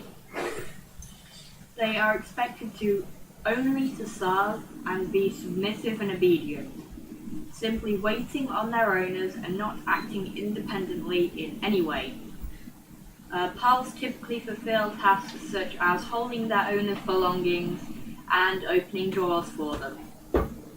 They are expected to consistently exhibit subservience by remaining silent unless spoken to, and remaining a few paces behind their superior when walking with them. There are exceptions to these rules depending on who the pearls belong to, such as those with the diamonds. Yellow Pearl is able to get away with talking down to gems higher in the caste system whenever she feels they would disturb Yellow Diamond. Mhm. And clearly relishes in the opportunity to do so. Yeah, which is. She's kind of a bitch. Mm-hmm. White Pearl is apparently seen and feared as an extension of White Diamond's will, making even the other diamonds tread lightly in her presence. And we know why now. Because she literally is just an extension of White Diamond. Oh, yeah. Literally. Pearls also provide simple luxuries like singing, dancing, and visual entertainment by projecting holograms. They are status symbols on homeworld reserved for the high caste, such as the diamonds and aristocrats like sapphires, as Peridot comments that the idea of a Peridot owning a pearl is ridiculous.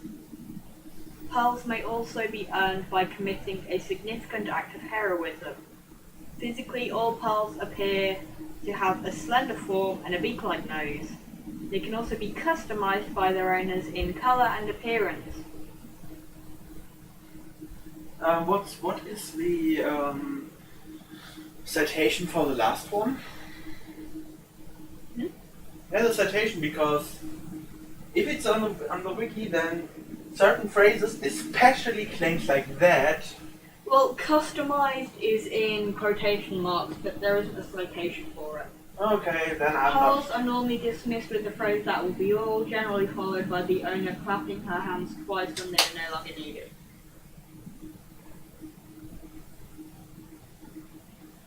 That's very odd.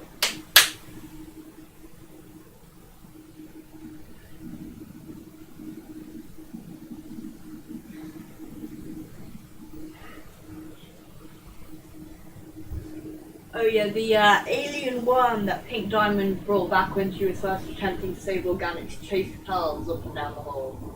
Oh yeah. Pebbles! Pebbles act as servants in Homeworld's caste system. They have building and sewing skills that are enough to fulfill their different tasks. Pink Diamond's pebbles were created by Pink Diamond. They reside in the walls and floors of Pink Diamond's palace.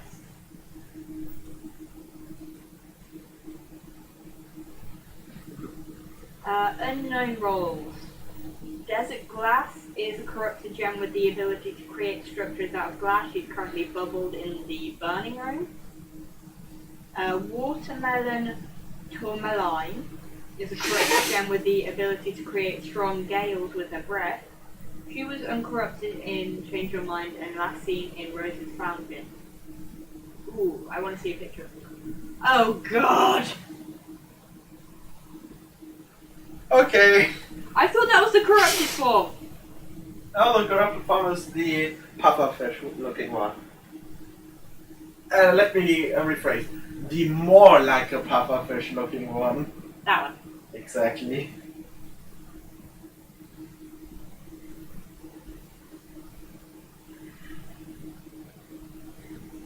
Snowflake, a formal crystal gem mentioned by Bismuth. She may be Snowflake Obsidian, which is a type of volcanic glass.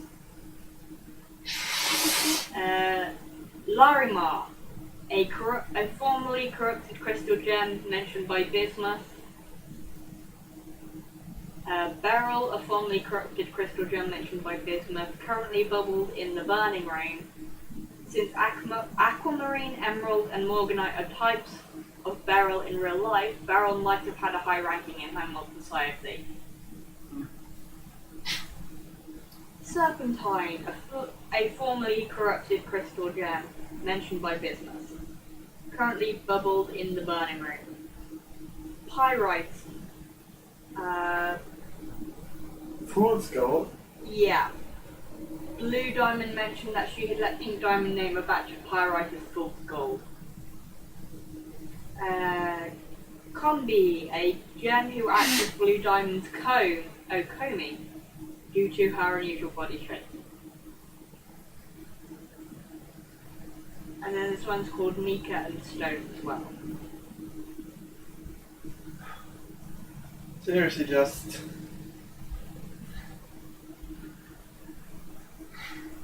There's a lot. Mm-hmm. My throat has become more now. Oh, poor thing.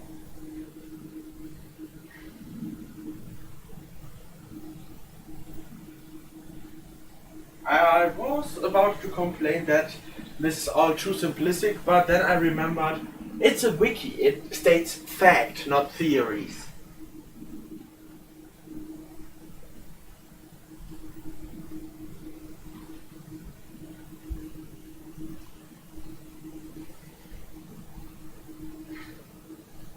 So, if rubies are that common, why the fuck did they enter the ball together with the sapphires?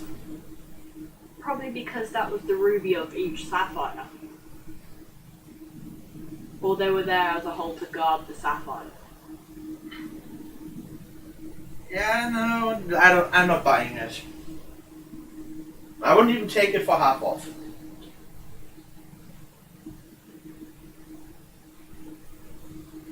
No.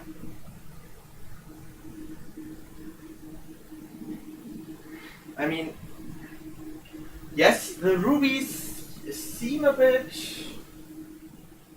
dull at times.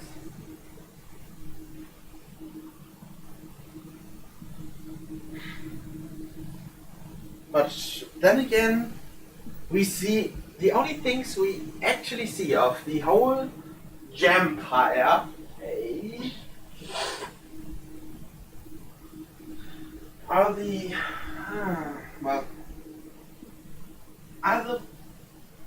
are either the high society stuff that has to do with Stephen being Rose Quartz / Big Diamond, or the stuff before the Rose Quartz is Big Diamond Revelation, where it's mostly everyone is after Oif, Earth, as it's properly pronounced. Yeah, Earth. I was gonna say something and you made me completely forget it was that comment. Maybe the rubies had been promoted in status due to performing an act of heroism or something. Cause they did say that gems can be given a pearl if they commit a great act of heroism or something. Maybe they were ones that had gotten promoted in some way. And now a new theory actually sprang up in my mind. That the pearls are the actual rulers of the whole shit. Because how the fuck would you give us there should not be a promotion thing. Period. I mean, it is contrary to the whole build up about off colors and living to your expectations. How Peridot was like, oh, a pearl, being an engineer. Yeah, they're not given different roles. They're just moved higher within that same role. Like citrines are higher ranking, and they're still quartzes. And ruby is its own type of gem, so there could be different levels of Rubiness? Oh, and those were the generals. Yeah, maybe. I mean, if they are this common, then they would. If rubies are literally the most common gem, then they would actually make probably like, if we say low 10%, if we go high 50% of the whole population. It wouldn't surprise me. Yeah, I mean, you just. Although there are also a lot of gems that we haven't even heard of or seen. Yeah. So, if we take rubies as the foot soldiers, that would, as the literal, Infanterie Fußvolk. The grunts. Grunts, yeah. I mean, they're literally described as grunts. Yeah. Like, throw enough rubies at a problem and it either is solved or it's just a ruby, no big deal. Yeah. That would explain why we don't see rubies at all on Homeworld, except for those that are there with the sapphire. Maybe those are like very high-ranking general level. Yeah. Rubies. Like, it's not that they have done something outside of their expectation or greater than their expectation. It's that they are such perfectly ruby-like rubies that they were given command over other rubies in the hopes that those rubies would be more like the perfect rubies. Like the leader ruby of that ruby squad that came to Earth. Well, Jasper's seen as like the ultimate Jasper, so Yeah, Jasper's be pretty higher much ranking than yeah. other Jaspers would be. Or quartz. I mean, Jasper is the literal only quartz that is still in active duty on homeworld instead of being abandoned somewhere. All the amethysts, all the rose quartzes, all the Well, other. the rose quartzes are bubbled, but there are still Jaspers and amethysts and carnelians that are active in other places, just not somewhere that have been visible to us, so not somewhere high ranking. They'd probably be guarding like the lower. kindergarten. Honestly, well, it depends whether the other diamonds made more quarters or if it was really just. I mean, agates are a type of quartz. They're just slightly higher ranking and in administrative jobs instead of Brute jobs. yeah. Yeah, but no. What I mean is, all of And agates can guard the diamonds. Like agates were guarding pink diamonds at the time when she was supposedly shadowed. Agates have been guarding blue diamond and yellow diamond. and then we have Jasper, who is. I mean, you. I personally think they hated Jasper at the same time as they were proud of Jasper's abilities. Because, honestly, Jasper acted like a giant bitch. She didn't act how a Jasper should act. She had his personality other than being a loyal soldier. She was a loyal soldier, but she had a personality as well as that. Yeah, she had a very brash. I mean, she had like no. She was commander level. Yeah. Like, she would have been invited to the ball if she hadn't been corrupted. Yeah, maybe. Oh, Stephen might not have wanted her to be, but she Yeah, was at a level where she probably would have been invited. Maybe as, like, a guard for the event, but she would still be at the ball. Those rubies could have been guards for the event. And they were just... and those were to make the. Yeah, but all gems have to do that to a diamond. That is, like... But I still think that those rubies that we saw, especially since our sapphire and our ruby were among them, are higher ranking ones. yeah, because Stephen wanted wanted Garnet to be there, and well, Couldn't go as Garnet. yeah, and Stephen felt guilty about that. That was so cute. Either that or they only let his Ruby and Sapphire in because they were high up in Pink's court. Because he put them there. Yeah, like the Pearl, of course, and Garnet. They might have just invited the Rubies because Stephen had a Ruby high up in his court and they're like, okay, we can't have one Ruby at the ball, we have to invite other ones as well. So that it's not different. Maybe those are, those are the. Yeah. Something tickled my leg. I think it was my blanket. Like the that those rubies were like the elite ruby squad. That those were on homeworld to dispatch if a world needed something. They are similar, like the like the ruby set to Earth, only competent. Yeah. So I mean, it could have been Stephen that was in charge of the guest list. He might have just invited a load of rubies. he was in charge of part of it, but not all of it. The thing is, He wouldn't have known who to invite. yeah, and Paul might have told them. yeah, but Blue Diamond took over for him. Remember? When she came up to him and saw Stephen doing, well, pink diamond stuff, and she was like, no, I'm going to do it. Just birds with me, girls. Dun dun dun dun. Oh wait, nobody saw that.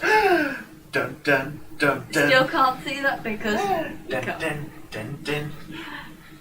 I am a teapot, you're a haystack. That's what that looked like. Yeah. The new teapot jam. I think it's called It probably porcelain. would be it probably would be a pebble. Pebble. Yeah. I mean, there was a pebble that was a cone, so why wouldn't there be a pebble that's somehow a teapot? And now we know now we know how the Beauty and the Beast, all the servants lived. They are gems. This is retarded. One thing that bothered me with Beauty and the Beast, what happened to Mrs. Potts' 20 odd other children? The only one that you ever see again is Chip. She had what? That. Like, the cupboards were full of living teacups. But the only one we My saw question was is, how the Chip. fuck did she pump out 22 children? Maybe she wasn't just a maid, maybe she also looked after all the other staff's kids. And that's what all the other teacups were. Like. Fuck. A nanny? Yeah. Or a teacher or something? Hmm? Like, well, the nanny, the one. Or maybe she didn't look after them before, but since they all got turned into teacups, they all ended up with her. That's also it. But with her personality, I wouldn't have been surprised if she was Adam's nanny when he was a kid. True. Or his governess. Not nanny. Hmm? And she just kind of got delegates taken up, looking after all the kids in the castle when there wasn't a royal kid anymore. Yeah. Also possible. What are you doing? Thanks. I have to get BG and snacks in a bit. Ah.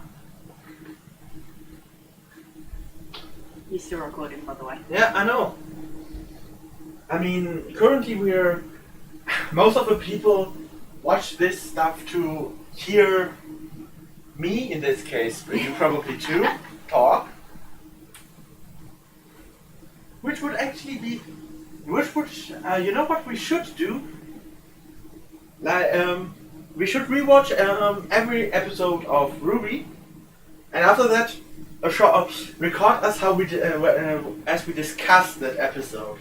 We should wait until the end of the current volume first, though. Better theories that have longer lasting possibility.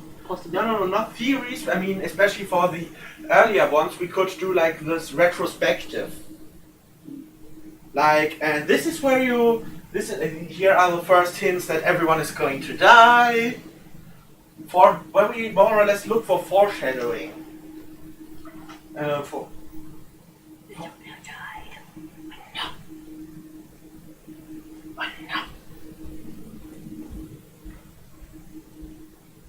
Well, I do that with the cat. that's even. No, it's not worse. It would be worse if it wasn't that person's garden area. Yeah.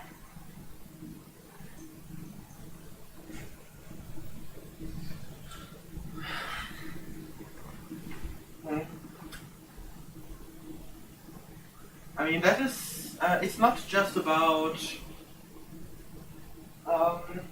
theorizing stuff.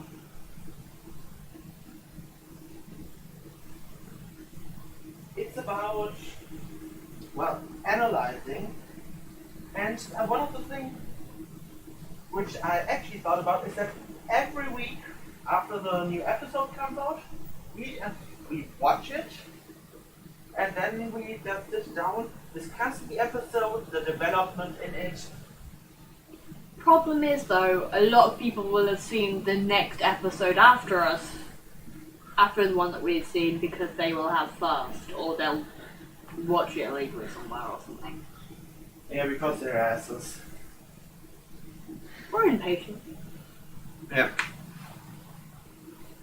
Either they're asses and illegal, or they're impatient and got first. But it would still be an interesting thing to do. I mean, if we had first, we could do it, but I think if we did it that way, then we would get in trouble with... Spoilers. Yeah. And maybe even with Rooster Teeth for... if this somehow got big, we would get in trouble for more or less leaking the whole next episode in detail. Maybe not the episode itself, but the plot. Yeah. So even if we had first, I would we would discuss it, record it, and then publish it a week later when it more or less Publicly available. Mhm. Kind of like how when YouTubers get given access to games like a month or two in advance, but they don't release it until the day The it day. comes out. it comes out. Yeah. Sometimes they even get told a specific time. That is even in fact with some other YouTuber videos. When there's a big YouTube video thing coming in Germany, that happened a few times when one of the bigger German YouTube stars had a thing coming up, like a new song coming out, that was sent out to the other popular YouTubers that are do reaction videos, so that the second it comes out, they can upload their reaction video. It pushes the interest again. I guess it's kind of like why no YouTuber talks about YouTube Rewind before it comes out, because that has to be filmed like months in advance. Probably. With the power that YouTube has, they might just do it the week before, for all I know.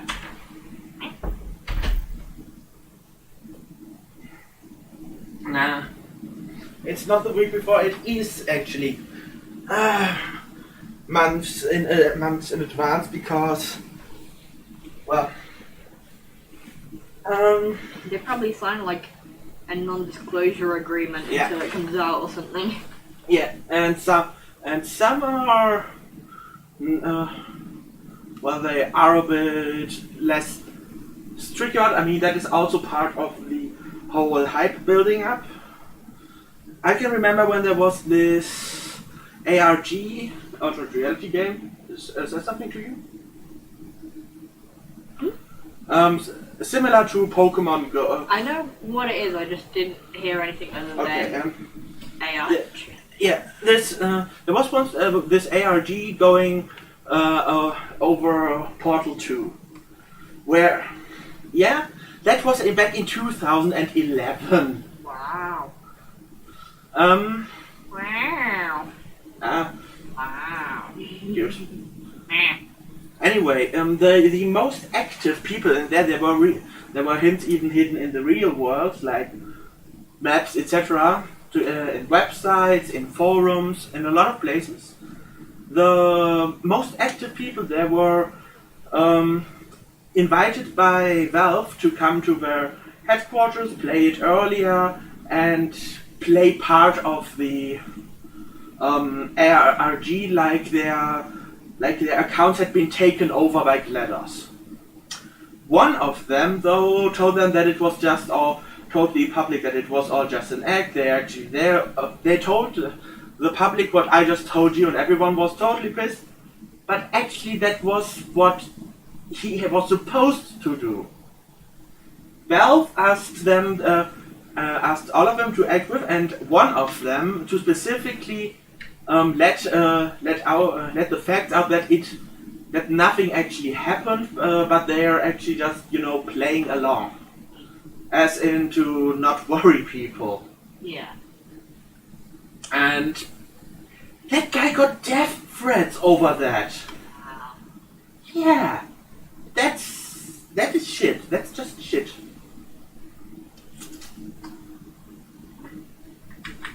Like, did he say that I have permission to tell you this, or did No. he just like say it? Now that part he didn't say because that would again ruin the immersion in a part. It's like we are over there and we're doing this and this and this and this, and he said we, all of us. I think in the original post he didn't, but then later on he said, dudes, Valve told me that I should tell you that so that none of us get worried. But you ruined the immersion. I mean, after that, a lot of those people who were bitching at him before got quite a few really insane people continued, of course. Yeah.